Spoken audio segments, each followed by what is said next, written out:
In this video, I'm going to show you how to fix a Limbus Company from crashing. If you find this video helpful, please consider to like this video and subscribe to my channel. In saying that, let's just jump straight into the video. Now first, we need to go ahead and open up Steam. And then from here, go ahead and click onto Library. And then click onto Limbus Company. Now once we're inside of here, we need to click on the gear icon and click into Properties.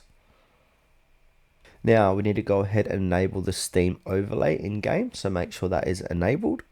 Now if we come across the left hand side, click onto installed files and verify integrity of game files. So you just click onto that and that's going to verify the integrity of those files. Now next step is to click onto browse. It's going to open up your Windows folder for Limbus Company. Now from here, right click onto Limbus Company, click onto Properties. Now from here, we will need to go ahead and click on the compatibility tab and then check on run this program compatible for, and also disable full screen optimizations and run this program as administrator. Now from here, go ahead and click onto apply and then OK. Now that's going to fix your Limbus Company from crashing.